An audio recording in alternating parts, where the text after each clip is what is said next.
Today is Sunday, the 19th of April, and we are reading from day 109 of the Book of Mysteries by Jonathan Cahn. Day 109. The Magnitude of the Sun. It was early morning. The teacher took me on a journey to the city through the desert riding on camels. The purpose was to pick up supplies for the school, but, of course, he had more than one purpose in mind. "One thing I want you to do," he said, "keep watch over the sun." It was a strange directive. I did my best, noting from time to time its position in the sky.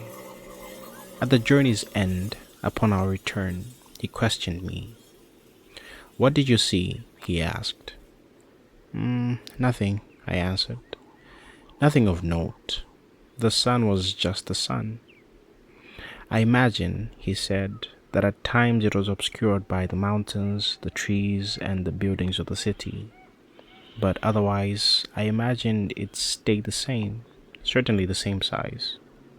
I would also imagine that the landscape was continually changing. Everything was changing except for the sun." "That's true," I said. "But isn't that the way the sun works?"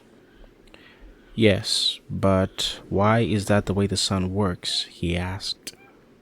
"It's because, although a mountain or a house or even a hand can appear bigger than the sun and can, for a time, obscure it, the reality is that the sun's true magnitude, its actual size, is so enormous, so colossal, that the highest mountain on earth is as nothing in comparison. It doesn't appear so in the short run, but it becomes clear over the long run. Even in our little journey, everything we saw completely changed. The hills, the mountains, everything but the sun. And if we had traveled thousands of miles, it wouldn't have made a difference. The sun's colossal magnitude is manifested by its changelessness." "And what does it reveal?" I asked. 2,000 years ago, Messiah said, "I am the light of the world." Since that time, ages have begun and ended. Continents and civilizations have been discovered. Kingdoms and empires have risen and fallen.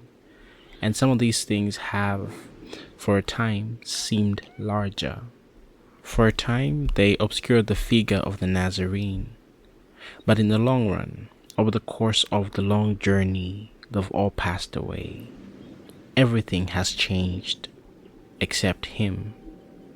All the rest lies in ruins and rubble or in the pages of history.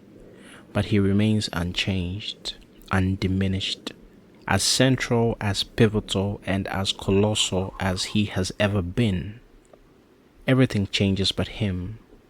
He is the sun, and his colossal magnitude is manifested by his changelessness. Today, see all things in view of the big picture.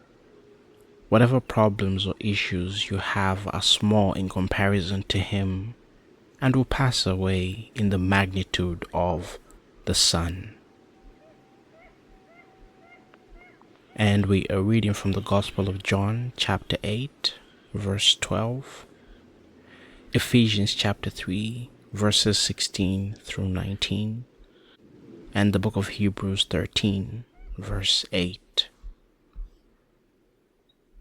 May the grace and peace of God be with you.